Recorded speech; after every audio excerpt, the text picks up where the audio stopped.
Fala pessoal, tudo Filito Perflito, sejam muito bem-vindos à segunda parte do Análise Comédia Dart. Esse álbum magnífico da nossa cantora magnífica Bea Duarte. Que embora vocês pensem, não, eu não odeio ela, ok? Então eu já vou começar o vídeo já falando sobre a tretinha aqui dos shorts, tá? Que eu postei alguns shorts sobre as letras das músicas dela, igual eu posto de todo mundo, né? Que é da top 4 frases Batia com Ovo, top 4 frases Noiva Cadáver, só que daí o nome das músicas dela são tipo Pacto. Aí eu coloquei top 4 frases de Pacto, Bea Duarte, que é o nome da música. E daí uma galera sem interpretação de texto começou a falar que eu tava falando que ela fazia pacto. Eu achei incrível, maravilhoso, porque a própria Bia se estressa com esse tipo de coisa. E, ai gente, na moral, escutem direito o que os próprios artistas falam pra vocês. Mas enfim, vamos logo pra análise. Lembrando antes que essa é a minha opinião, e a minha análise, e a minha interpretação. Tanto que vocês vão ver que eu vou meter um WandaVision legal em vários momentos, porque tem muitas músicas que eu realmente não entendo. Eu pesquiso muito antes de fazer as análises, tá, gente? Eu realmente estudo bastante sobre os temas das músicas. Só que tem coisas em si que, gente, às vezes eu tenho que dar uma inventada. E eu sempre chego aqui pra vocês, falo, olha, essa parte aqui é pura teoria, não tem muito embasamento não acho que seja realmente sobre isso. Mas vocês já vão entender em quais partes que eu tô falando isso. Então vamos começar logo, porque eu sei que o roteiro tá gigantesco, porque ele já tá pronto há muito tempo, só que demorei uma semana pra poder gravar porque eu estou meio doente da garganta. Então vocês podem ver que o áudio tá meio esquisito, porque minha garganta tá inflamada, não podia nem estar gravando o áudio nesse momento. Mas eu sou meio porra louca assim, eu não queria enrolar mais, porque eu já enrolei demais em 2 dias que eu estava com a garganta inflamada. Então bora começar essa segunda parte da análise falando de Máscaras. Na minha interpretação, Máscaras da Bea Duarte fala sobre ser autista, que pra quem não sabe, a própria Bea Duarte, ela é autista, ela tem diagnóstico e tudo, e fala principalmente sobre o masking. E sobre esse assunto principalmente, eu posso falar muito bem porque, pra quem não sabe, muito prazer, Max, sou autista, sou laudado desde meus 15 anos de idade. O masking, pra quem não sabe, consiste em você reprimir comportamentos autistas para se encaixar em normas sociais. Essa minha interpretação é muito bem exemplificada nas partes pensamentos intrusivos de desgosto, mas eu finjo que eu gosto. De tudo isso, tá beirando o impossível, minha voz não nega o que eu penso e mostra. Tudo isso. O que pra mim essa estrofe representa uma pessoa autista em uma situação desconfortável sensorialmente, em que ela tem que se forçar a estar ali porque ela não quer parecer estranha ou soar estranha. Porém, sempre acaba sendo perceptível porque pessoas autistas não são muito boas em esconder suas expressões faciais. Na parte em que ela canta, mas visto máscaras até dormindo, me mostra provavelmente que ela não tem esse diagnóstico ainda e acaba precisando usar esse masking até em casa, para os seus próprios familiares não descobrirem que ela é uma pessoa autista e não verem ela como uma pessoa anormal ou esquisita. Na parte sinto muito por não conseguir pensar o mesmo, juro que eu queria concordar, me representa bastante na questão do pensamento rígido, em que mesmo que aquilo não seja o certo pra pessoa, o pensamento dela é rígido, então ela não consegue pensar de outra forma. E a parte do eu incomodo, já tô sabendo, mas se mudar fica parecendo que a pressão conseguiu quebrar. Pra mim, cai muito naquilo de pensarem que autista é idiota e acharem que a gente não percebe quando a gente tá incomodando em algum certo local. Mas a gente, às vezes, não... Mesmo que a gente consiga mudar alguns traços ou diminuir eles, às vezes, caso a gente faça isso é muito doloroso pra gente. Então, se a gente fizer isso uma vez, acaba sendo cômodo pra elas que a gente faça isso toda vez. E fazer isso toda vez acaba sendo algo que pode acabar sendo muito doloroso e nocivo pra nós mesmos. Fora que pra mim, na parte em que ela fala, sigo o improviso com a máscara na cara, sigo o improviso que ninguém me contou, pra mim vem muito daquele fato de que demorou muito tempo até você conseguir um laudo e as pessoas te explicarem, olha, você é autista. Então, a gente vai só improvisando e seguindo do jeito que a gente acha que é a vida e que é o certo, entendeu? E, às vezes, nem sempre é a forma mais segura pra gente.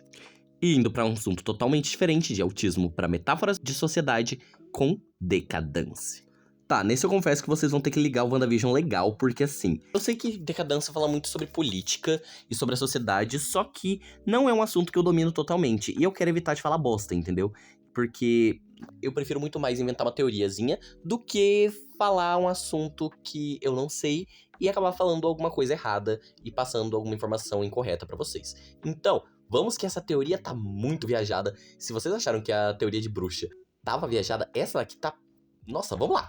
Decadência é a música do álbum que tem uma vibe mais seduzente, assim. Até nas dancinhas do TikTok que eles fizeram pra essa música, tem uma vibe, assim, meio seduzente, meio caliente. Muita gente fazendo até aquela dança do ventre, misturando com essa música, porque é uma música mais caliente. E também é uma das poucas músicas do álbum que é em outra língua, sendo nessa o francês. E a minha teoria é que, na verdade, a moça que canta a música, ela é uma acompanhante de luxo francesa que trabalha em uma boate brasileira, porque, pra quem não sabe, bordéis são proibidos na França. Se repararem, ela passa a música inteira mentindo pro cara, tentando convencê-lo a gastar dinheiro com ela. Tanto que ela fala, gasta comigo, eu disse dança comigo, antes de ser tarde, oh, oh, vende em mim, eu disse vem, vem assim, se joga antes de chegar o fim. O que significava esse vende em mim? Vocês entenderam? Os momentos em que ela tá falando a verdade, não mentindo, são os momentos que ela está falando em francês, que é, no caso, as partes da música em que ela fala je n'ai rien, je moi que rien, que traduzindo fica eu não tenho nada, eu tenho menos que nada. Resumidamente, ela paga pra ele como se ela tivesse muito dinheiro e ela fosse uma pessoa super de luxo, super requisitada pra ele gastar dinheiro com ela.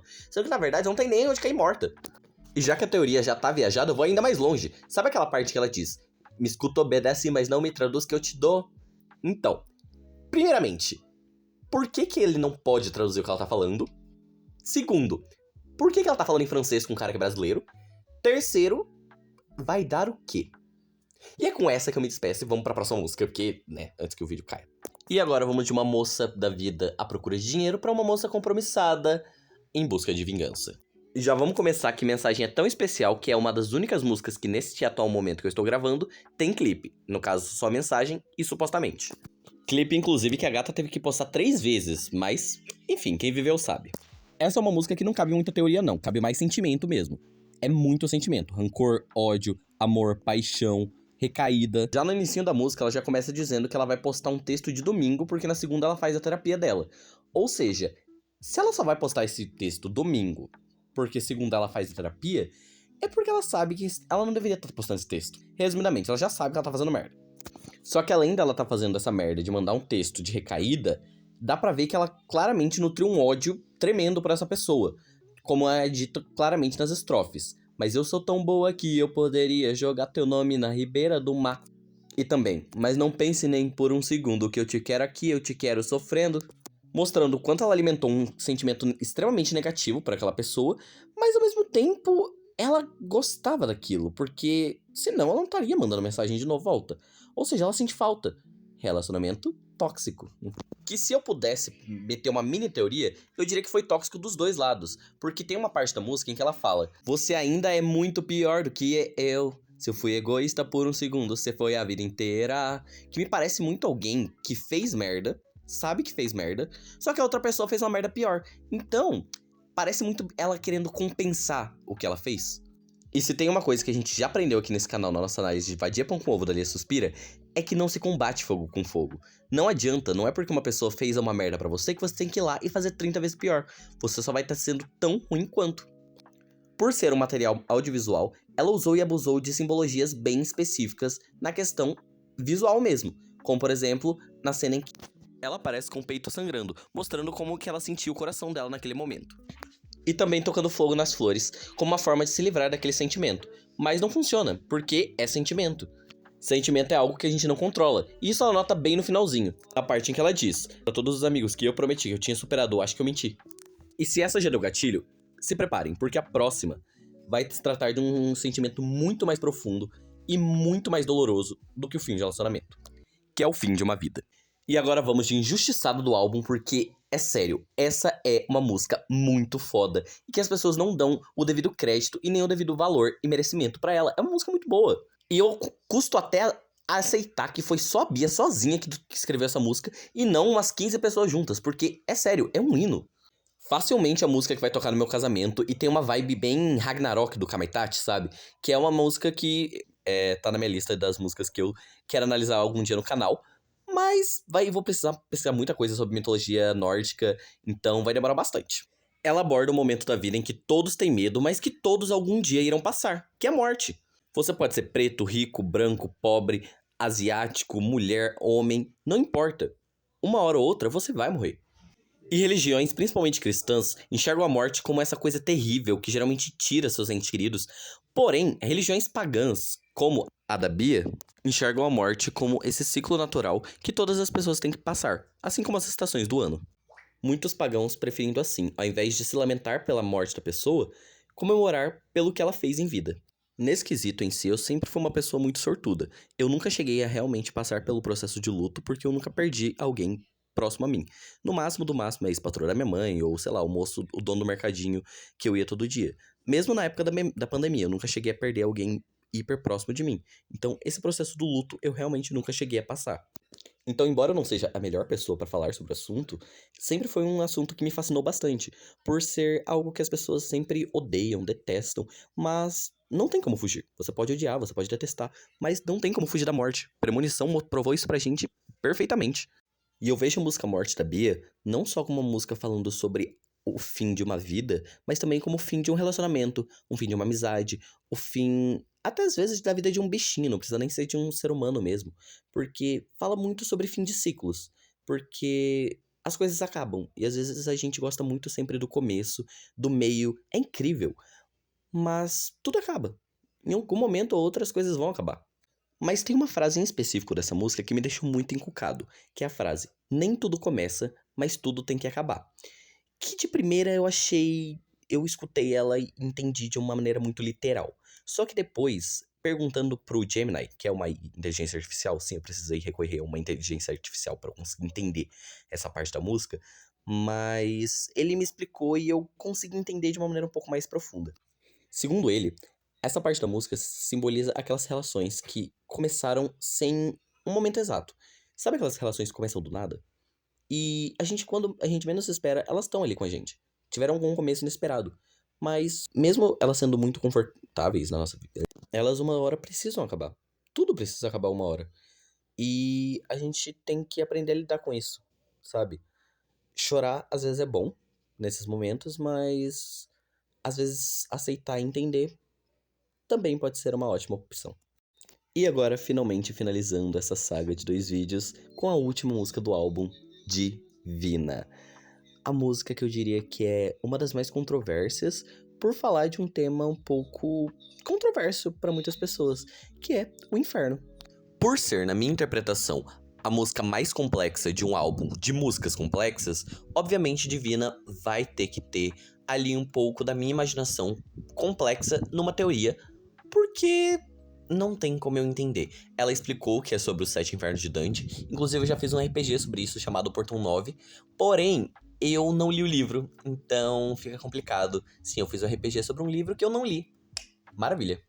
E esse vídeo, inclusive, tá me parecendo muito revival de vários vídeos que eu nunca cheguei a fazer mesmo, que eu só prometi. Porque essa música, inclusive, ela fala em várias partes, em diversas partes, sobre uma moça tentando convencer outra pessoa de ficar pra sempre com ela, de viver pra sempre. E me lembrou bastante a música Wolf and the Sheep, do Alec Benjamin, que era a música que era pra eu ter colocado no lugar de If I Kill Someone For You, mas eu não coloquei porque eu queria fazer um vídeo de teoria só pra ela, no final eu acabei não fazendo. Na minha teoria, essa moça, na verdade, foi condenada ao inferno pelo pecado de incredulidade, que é o pecado que os ateus cometem segundo a Bíblia, que é o pecado de não crer em Deus, como é dito na parte: eu não sou iluminada e nem sigo a palavra, e no final a minha alma vaga. Só que esse inferno que ela está são os 7 infernos de Dante, que pra quem não sabe são divididos entre os pecados capitais. Ou seja, ela provavelmente já passou por vários deles, porque ela vai citando eles meio que implicitamente em várias partes da música. Ela cita a luxúria, a inveja, a soberba, a gula. O refrão, na minha concepção, é cantado na parte em que ela já se conformou do local onde ela tá, ela já sabe que ela não vai mais sair de lá, e lá já se tornou o lar dela. Então, pra ela se conformou com a forma com a qual ela decidiu viver, onde essa condenação eterna acabou se tornando cômoda. E pra terminar, porque não, essa teoria vai ser bem minúscula mesmo, porque eu não entendi muita coisa, e se vocês quiserem interligar uma teoria na outra, vocês podem sugerir que essa moça seja a mesma da teoria de decadência, por conta da questão de que ela também fala francês. Tem uma parte da música em que ela fala "un petit morte", ou uma pequena morte em francês. Ou vocês podem também imaginar que ela seja a bruxa lá da teoria de bruxa em si, que foi condenada lá por aquele moço. Se bem que na teoria de bruxa eu falo que ela acabou não morrendo no final da teoria. Mas vai que, né? Porque eu não sei se naquele universo fictício que eu criei, bruxas são imortais, então... Enfim, vai da mente da fanfic de vocês. E é aqui que terminamos este vídeo maravilhoso, finalmente. Consegui finalmente terminar uma série de 2 vídeos, porque toda vez que eu falo que eu vou gravar algum outro vídeo, eu nunca gravo. E dessa vez eu realmente gravei, eu gravei a primeira parte e a segunda parte, entendeu? Eu queria dizer pra todo mundo que eu amo a Bia, eu amo as músicas dela, eu acho ela uma artista foda. Ela consegue colocar referências religiosas mesclado com arte. Ela é foda. E, cara, na moral, se você pensa que eu não gosto dela simplesmente por conta da forma com a qual eu falei das músicas dela, vai estudar. Vou ficando por aqui porque esse vídeo já tá longo demais e eu vou ter um trabalho do caramba pra editar. É isso. Beijos, beijos. Kisses, kisses, revá, bayonara, raio. Date bayo, beso, feio, desmatiatis e hatsugas, amas.